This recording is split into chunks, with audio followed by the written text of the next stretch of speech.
দুর্দান্ত স্বাদের চিলি পনির। শীতের রাতে ভাত, রুটি, লুচি, পরোটা, ফ্রাইড রাইস সব কিছুর সঙ্গেই দারুণ লাগবে খেতে। সপ্তাহে 3-4 দিনই ক্রিকেট খেলতে বাইরে বাইরে যেতে হয় ওকে। যে 2-1 দিন বাড়িতে থাকে শখ করে এই রেসিপিটি বানিয়ে নেয়। আজ আমি তোমাদের সঙ্গে শেয়ার করছি আমার ছোট ছেলের হাতে বানানো দুর্দান্ত স্বাদের চিলি পনির রেসিপি। ও কিন্তু এই রেসিপিটি খুব ভালো বানিয়ে নেয়। চিকেন খেতে পছন্দ করে না, তাই মাঝে মধ্যে পনিরের বিভিন্ন রকম রেসিপিও নিজেই বানিয়ে নেয়। 1 প্যাকেট ক্রিম পনির এভাবে স্কোয়ার করে কেটে একটা টাওয়ালের উপরে একটু ড্রাই হতে রেখে দিতে হবে। অন্যদিকে একটা বাটিতে তুলে নিতে হবে 2 টেবিল চামচ কর্নফ্লাওয়ার, তার সঙ্গে স্বাদ মতো নুন, হাফ চা চামচ করে হলুদ গুঁড়ো, লঙ্কা গুঁড়ো আর একটুখানি গরম মশলা গুঁড়ো দিয়ে অল্প অল্প পরিমাণে জল দিয়ে একটা ব্যাটার বানিয়ে নিতে হবে। ব্যাটারটা কিন্তু খুব একটা পাতলা হলে হবে না। ঠিক এরকম কনসিস্টেন্সির ব্যাটারটা বানিয়ে নেবার পর সমস্ত পনিরের কিউবগুলো দিয়ে ভালোভাবে মিশিয়ে নেবার পর একটা থালায়ও তুলে নিয়েছে। তারপর বাটিতে লেগে থাকা বাকি ব্যাটার দিয়ে আবারও একটু মেখে নিয়ে এর মধ্যে দিয়ে দিয়েছে একটুখানি বিট নুন আর হাফ চা চামচ কাশ্মীরি লঙ্কা গুঁড়ো। সমস্ত মশলাগুলো পনিরের সঙ্গে খুব সুন্দর করে মিক্স করে নিয়েছে। এবার এটাকে সাইড করে রেখে একটা ক্যাপসিকাম, 2টো পেঁয়াজ আর একটা টমেটো স্কোয়ার করে কেটে নিয়েছে।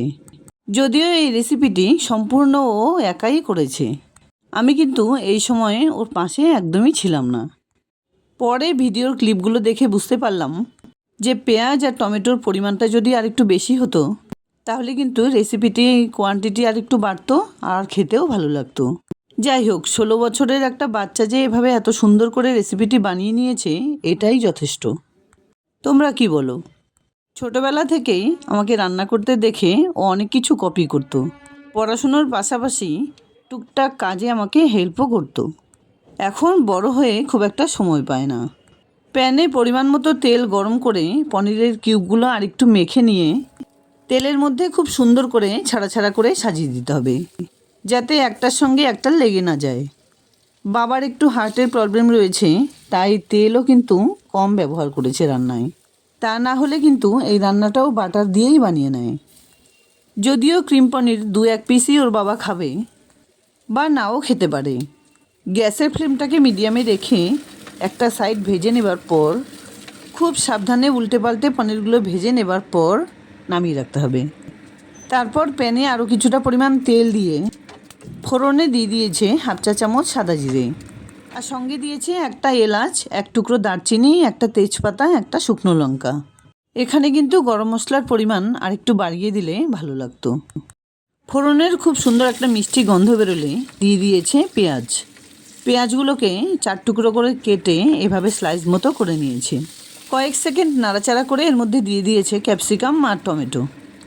এখানে দেখো আদা রসুন বাটার একটা প্যাকেট নিয়ে এসছে।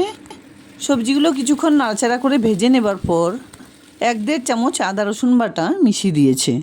আর এখানে 2টো কাঁচা লঙ্কা, একটা টমেটো, 1 চামচ করে পোস্ত, কাজু বাদাম পেস্ট বানিয়ে সেটাও এর মধ্যে দিয়ে দিয়েছে, যদিও এর দরকার ছিল না।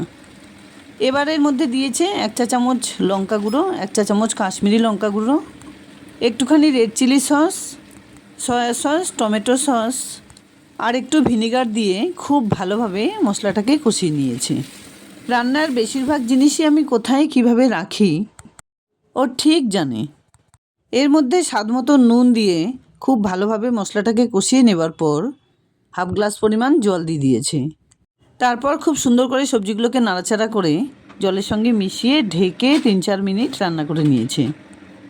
2 মিনিট পর ঢাকনা সরিয়ে ভেজে রাখা পনির দিয়ে আরও একটু নাড়াচাড়া করে ঢেকে আরও একটু রান্না করে নেবার পর 1 চামচ পরিমাণ বাটার দিয়ে আবারও একটু নাড়াচাড়া করে উপর দিয়ে কিছুটা পরিমাণ ধনেপাতা কুচি ছড়িয়ে রান্নাটা নামিয়ে নিয়েছে।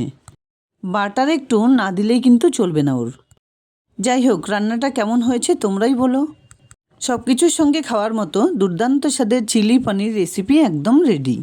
কাঁচা হাতে রান্নার প্রসেসটা যদি এতটুকুও ভালো লেগে থাকে তাহলে লাইক, শেয়ার, কমেন্টস করতে ভুলবে না প্লিজ। আর এরকম নিত্য নতুন রেসিপি দেখার জন্য প্লিজ পেজটাকে ফলো করে নিও।